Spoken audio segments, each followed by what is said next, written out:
Dear students, आज के इस लेक्चर में सरफेस केमिस्ट्री का हम अगला टॉपिक पढ़ेंगे जो कि है कैटालाइसिस। तो इससे पहले 3 वीडियो अपलोड हो चुके हैं। अगर आपने वो नहीं देखे तो एक बार चैनल की प्लेलिस्ट में जाके ज़रूर देखें। प्लेलिस्ट का नाम है केमिस्ट्री 12th क्लास या 12th क्लास केमिस्ट्री के नाम से जो प्लेलिस्ट मिलेगी उसमें जाके आप ये देख सकते हैं। इसके अलावा इलेक्ट्रोकेमिस्ट्री और जो केमिकल काइनेटिक्स हैं उसके लेक्चर भी आपको वहाँ पे मिल जाएंगे। अगर आपने चैनल को सब्सक्राइब नहीं किया है तो प्लीज़ चैनल को सब्सक्राइब करें, ठीक है। और अपने स्टडी रिलेटेड ग्रुप के अंदर जो है ना वीडियो को शेयर करें और लाइक भी करें अगर आपको पसंद आ रही है तो, ठीक है। उसके बाद चलते हैं आगे नेक्स्ट टॉपिक पे, कैटालाइसिस। सरफेस केमिस्ट्री का अगला टॉपिक है catalysis. So what about the catalysis? Catalysis is defined as, it is defined as working phenomena of a catalyst। एक कैटालिस्ट के काम करने का जो फिनोमिना होता है उसको हम क्या बोलते हैं? कैटालाइसिस। केमिकल कंपोजिशन है ना, उसमें कोई फर्क नहीं आता और केमिकल कंपोजिशन के बिना फर्क के वो रेट ऑफ रिएक्शन को जो है ना, ठीक है, अल्टर कर देते हैं। रेट ऑफ रिएक्शन जो है ना उसको कंट्रोल करने की पावर रखते हैं, एक्सीलरेट कर देते हैं या कुछ ऐसा ऐड करते हैं जिससे रेट डिक्रीज हो जाती है, कंट्रोल हो जाती है। तो ऐसे सभी केमिकल को हम क्या बोलते हैं? कैटालिस्ट बोलते हैं, ठीक है, कैटालिस्ट बोलते हैं। तो इस तरीके से आपने ये चीज़ें देखी होगी। जैसे अमोनिया की प्रोसेस है, हाबर प्रोसेस से हम अमोनिया जो है ना उसको मैन्युफैक्चर करते हैं। तो उसके अंदर अगर इस तरीके की कंडीशन रहेगी बिना किसी कैटालिस्ट के तो हमें बहुत बढ़िया यील्ड नहीं मिलेगा, क्योंकि इसके अंदर कुछ कंडीशन होती है टेम्परेचर प्रेशर की। ये प्रेशर मैक्सिमम होना चाहिए, टेम्परेचर कम होना चाहिए और एक एक्टिव सरफेस का कैटालिस्ट इसमें ज़रूर होना चाहिए। तो हमने यहाँ पे लिया आयरन, ठीक है, आयरन के साथ लिया मोलिब्डेनम। मोलिब्डेनम का क्या यूज़ है ये मैं 2 मिनट के बाद अपने टॉपिक में आएगा जब बताऊंगा।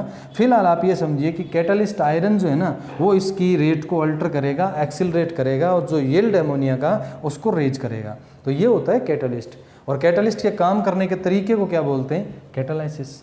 उसके बाद टाइप्स ऑफ कैटालाइसिस है, टाइप्स ऑफ कैटालाइसिस।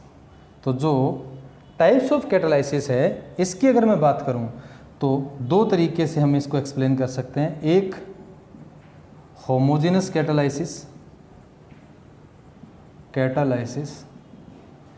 और एक होता है हेट्रोजेनस कैटालाइसिस,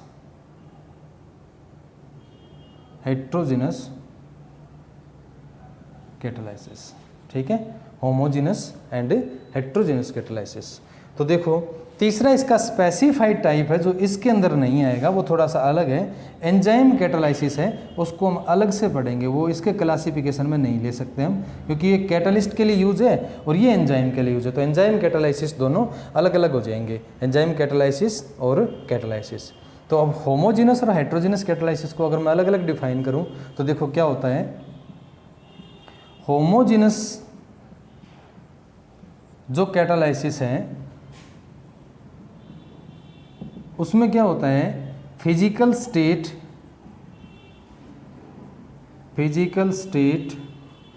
ऑफ कैटालिस्ट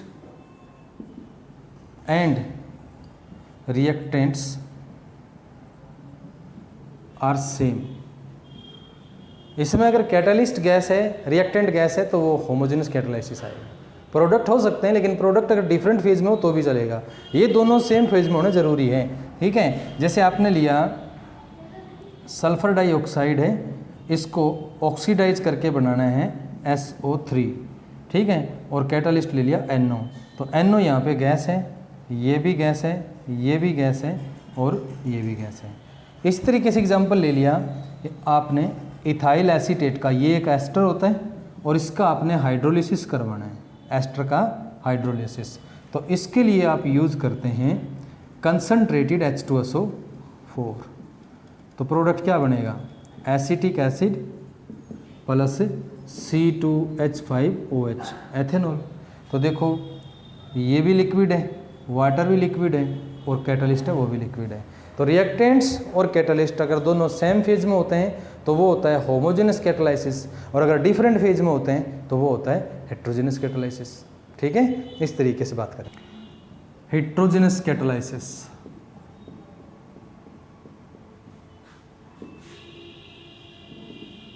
तो जो हेट्रोजेनस कैटालाइसिस है इसमें क्या होता है, in this type of catalysis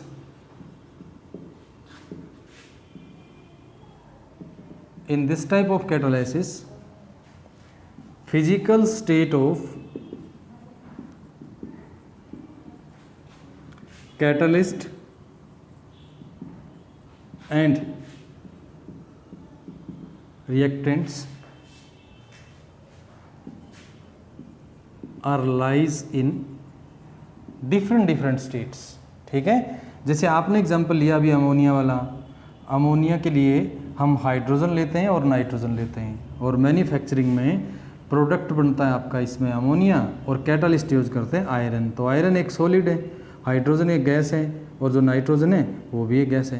तो देखो यहाँ गैस और यहाँ सॉलिड, इसका मतलब क्या हुआ, ये हेट्रोजेनस कैटालाइसिस है। ठीक है, तो होमोजेनस में रिएक्टेंट्स और जो कैटालिस्ट है उनकी सेम फेज होती है, और हेट्रोजेनस के अंदर रिएक्टेंट्स, ठीक है, और जो मतलब कैटालिस्ट है उनकी जो फेज होती है, फिजिकल स्टेट होती है, वो डिफरेंट होती है। ठीक है, उसके बाद आगे चलते हैं नेक्स्ट हम थ्योरी ऑफ होमोजेनस कैटालाइसिस। अब एक्सप्लेनेशन कर लेते हैं थोड़ी सी इनकी। तो थ्योरी ऑफ होमोजेनस कैटालाइसिस, तो देखो थ्योरी ऑफ होमोजेनस कैटालाइसिस का मेन मोटिव क्या है, मैं आपको बता देता हूँ सिंपल सा, कि अपने पास 2-3 रिएक्टेंट्स हैं, उनमें से एक रिएक्टेंट कैटालिस्ट के साथ इंटरेक्ट होता है, नोट रिएक्ट, कैटालिस्ट रिएक्शन नहीं करेगा, ठीक है, कैटालिस्ट के साथ इंटरेक्ट होता है और एक रिएक्टिव इंटरमीडिएट बना देता है। अब जो बचे हुए रिएक्टेंट है वो रिएक्टिव इंटरमीडिएट से रिएक्शन करेंगे तो कैटालिस्ट को बाहर निकाल देंगे और वापस में जुड़ के एक प्रोडक्ट बना लेते हैं। बिल्कुल सिंपल सी प्रोसेस है। जैसे मैं यहाँ पे लिखूँ तो इसमें क्या होता है, this catalysis proceeds in 2 different steps. Step 1, one of reactant interact with catalyst to form reactive intermediate, ठीक है। और दूसरा जो स्टेप होता है उसके अंदर क्या होता है, another reactant react with reactive intermediate to give product, ठीक है। अब एग्जाम्पल से समझते हैं। मेरे पास है देखो A + B और इनसे प्रोडक्ट बन रहा है X और C यहाँ पे कैटालिस्ट। तो स्टेप फर्स्ट में क्या होगा कि कोई एक कैटालिस्ट के साथ इंटरेक्ट होगा, दोनों में से कोई एक रिएक्टेंट, तो मेरे पास बन गया AC, ये रिएक्टिव इंटरमीडिएट बन गया। अब स्टेप 2 होगा, तो जो रिएक्टिव इंटरमीडिएट है ना उससे rest of reactant B react करेगा तो प्रोडक्ट आ जाएगा अपने पास AB, और कैटालिस्ट C है वो जैसा था वैसा का वैसा अलग हो गया, ठीक है। इस तरीके से करना है। जैसे अगर टिपिकल एग्जांपल लें तो ये ले सकते हैं SO2 + O2 = SO3, gas gas और गैस, ठीक है। तो इसमें स्टेप फर्स्ट क्या होगा, पहले जो O2 है ना वो रिएक्शन करेगा NO से और प्रोडक्ट आ जाएगा आपके पास NO2। NO2 यहाँ पे रिएक्टिव इंटरमीडिएट है, ठीक है। और जब स्टेप सेकंड होगा तो उस टाइम क्या होगा, जो NO2 है ना रिएक्टिव इंटरमीडिएट है वो रिएक्शन करेगा किससे, SO2 से, तो प्रोडक्ट क्या आ जाएगा SO3 + NO। NO रिएक्टेंट है ना उससे बिल्कुल अलग हो गया, जैसा हमने लिया था कैटालिस्ट वैसा का वैसा अलग हो गया। यहाँ जो नंबर ऑफ एटम्स है वो आप बैलेंस करेंगे तो इक्वल हो जाएंगे, ठीक है। तो इस तरीके से होमोजेनस कैटालाइसिस है वो वर्क करता है। अब बात करते हैं थ्योरी ऑफ हेट्रोजेनस कैटालाइसिस की।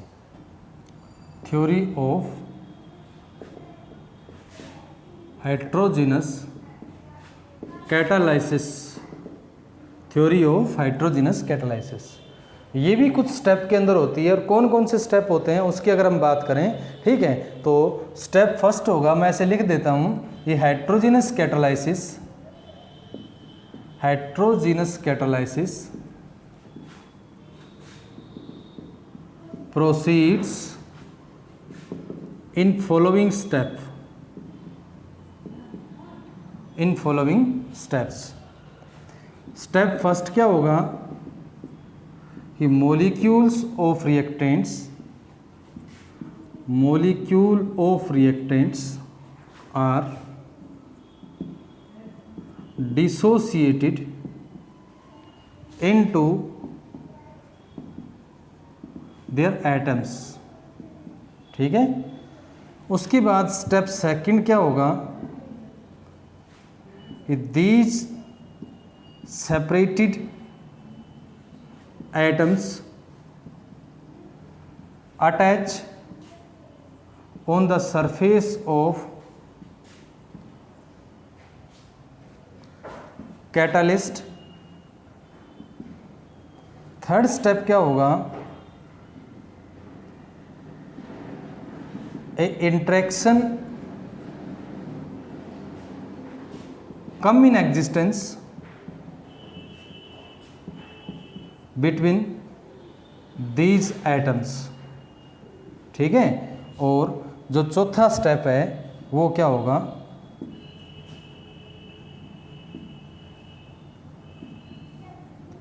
This interaction proceeded to formation of product molecules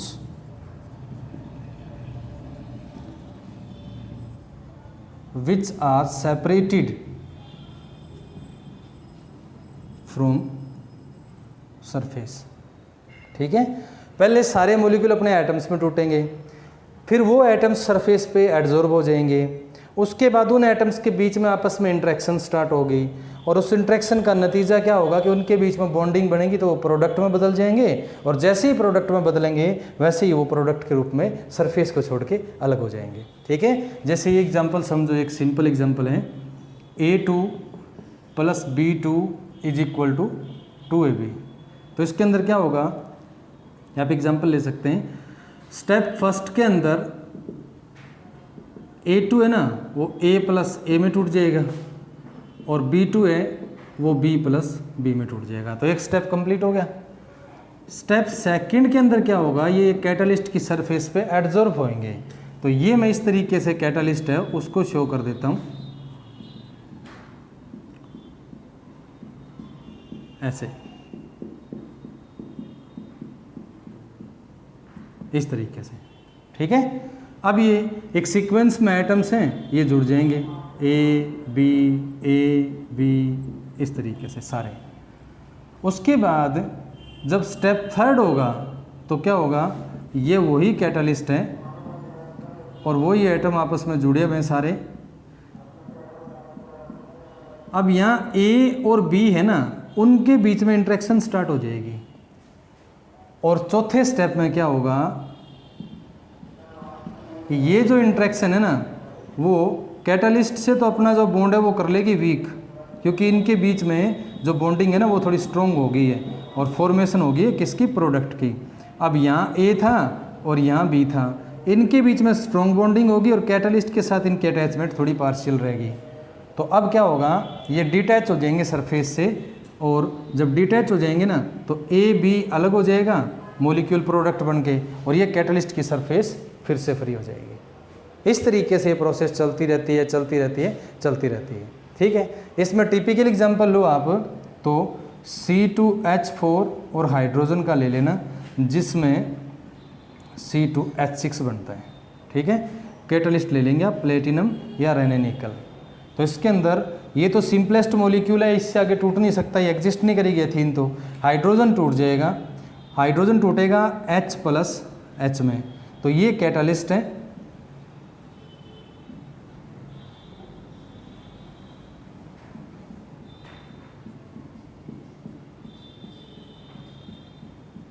इस तरीके से यहाँ एक जगह C2H4 जुड़ेगा और एक जगह H जुड़ेगा, ठीक है, इस तरीके से। तो ये वही सेम प्रोसीजर फॉलो करेंगे और प्रोडक्ट में बदल जाएंगे। ये होती है थ्योरी ऑफ हेट्रोजेनस कैटालिसिस। पहले एटम्स बनेंगे, एटम सरफेस पे चिपकेंगे, एटम्स के बीच में इंट्रैक्शन होगी, प्रोडक्ट बनेगा, प्रोडक्ट सरफेस से डिटैच हो जाएगा, ठीक है। तो ये आपका हेट्रोजेनस कैटालिसिस है, वो कंप्लीट हो गया। अब बात करते हैं एंजाइम कैटालिसिस की। एंजाइम के काम करने का जो तौर तरीका है, जो फिनोमिना है, उसको क्या बोलेंगे? Enzyme catalysis. और एंजाइम को अगर मैं डिफाइन करूं तो एंजाइम का वैसे दूसरा नाम होता है क्या? Biochemical catalyst. बायोकेमिकल कैटालिस्ट, ठीक है। तो इसको डिफाइन कैसे करें? These are complex proteinous molecule, protein से बने होते हैं ना ये, तो proteinous molecules capable to alter the rate of biochemical reaction. जो बायोकेमिकल रिएक्शन है उसकी रेट को अल्टर करने की इनके पावर होती है, ठीक है। जैसे आपने एग्जांपल लिया C12H22O11, ये सुक्रोज है आपके पास, और सुक्रोज में आपने एंजाइम डाल दिया इन्वर्टेज। तो इन्वर्टेज डालने से क्या होगा? ये ग्लूकोज और फ्रक्टोज के अंदर टूट जाएगा, ठीक है। इसके अंदर फर्दर एक एंजाइम डालेंगे जाइमेज, तो इससे बन जाएगा एथेनॉल।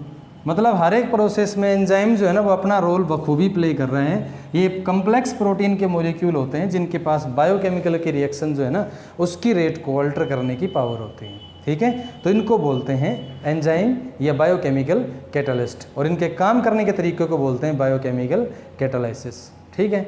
अब इनकी बात करते हैं मैकेनिज्म की, कैसे होता है ये।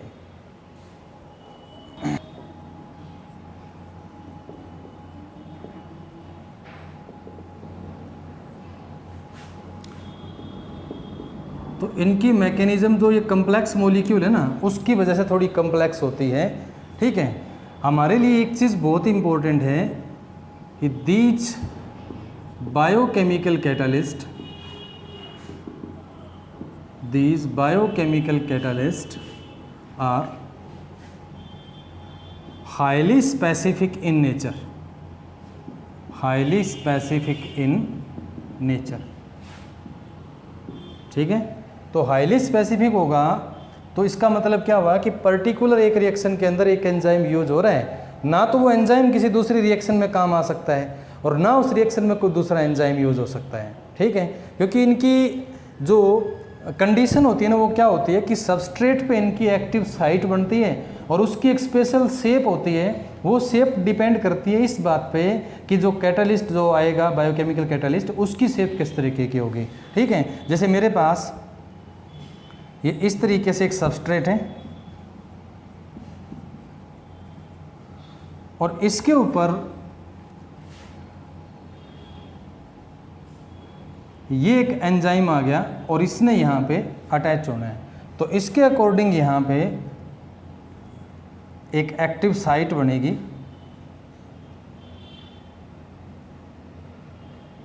इस तरीके की, और ये यहाँ आके अटैच हो जाएगा। ये यहाँ आके अटैच हो गया, इसने अपना काम स्टार्ट कर दिया। उसके बाद इसमें एक इंट्रैक्शन होगी और इसी सबस्ट्रेट की अगर मैं बात करूं, ठीक है, तो ये कुछ ऐसी शेप थी इस तरीके की, यहाँ से ये फिर डिटैच हो जाएगी इस तरीके से, ये अलग हो गया और ये पार्ट अलग हो गया, और फिर क्या होगा, ये वाला प्रोडक्ट बन के बाहर निकल जाता है इस तरीके से। अब ये प्रोडक्ट बन के बाहर निकल गया, बचा हुआ जो कैटालिस्ट का पार्ट था ना वो इतना बच गया, ये इसके अंदर यहीं पर रहेगा और फिर ये अलग हो जाएगा। इसका काम कंप्लीट हो गया, प्रोडक्ट बन गया, ये अलग हो जाएगा, ठीक है। तो इसको लॉक की मॉडल भी बोलते हैं, लॉक की मॉडल। जैसे एक स्पेशल ताला होता है उसके लिए स्पेशल चाबी होती है ना, वैसे ही यहाँ पर ये एक ताला है और ये एक चाबी का काम करता है। यानी कि दूसरी चाबी एक ताले के लिए काम की नहीं है और ना कोई और चाबी है तो उसके लिए वो ताला काम का है। ठीक है, तो इस तरीके से लॉक की मॉडल के तौर पर आप इसको समझा सकते हैं। उसके बाद प्रॉपर्टीज है एंजाइम कैटालाइसिस की, प्रॉपर्टीज ऑफ एंजाइम कैटालाइसिस। तो इसकी 3 ही प्रॉपर्टी है जो आपके लिए मोस्ट इंपॉर्टेंट है और वो आपको हमेशा ध्यान में रखनी है। एक, it is highly specific in nature, it is highly specific in nature. Second, it is highly efficient, highly efficient, इसका थोड़ा सा अमाउंट भी अपना काम बखूबी कर जाता है। और तीसरी बात, it occurs at optimum pH and temperature. इनके काम करने के लिए एक स्पेसिफिक pH होती है और स्पेसिफिक टेम्परेचर होता है जिस पे ये मैक्सिमम वर्क करते हैं। ठीक है, तो ये था एंजाइम कैटालाइसिस। तो डियर स्टूडेंट्स, आज के इस लेक्चर में हमने कैटालाइसिस पढ़ा, उसमें टाइप्स पढ़े, हेट्रोजेनस और होमोजेनस कैटालाइसिस, और उसके अलावा एक बायोकेमिकल कैटालाइसिस है वो भी किया। ठीक है, तो आज के लेक्चर में इतना ही। कल फिर मिलते हैं एक नए लेक्चर के साथ। अगर वीडियो पसंद आ रही है तो प्लीज़ लाइक करते जाएं और अपने शेयर जो दोस्त हैं उनके अंदर शेयर भी करें, और चैनल को सब्सक्राइब नहीं किया है तो प्लीज़ सब्सक्राइब करें और बेल आइकन को दबाएं जिससे हर एक नई वीडियो की नोटिफिकेशन आपको मिलती रहेगी। Thanks for watching.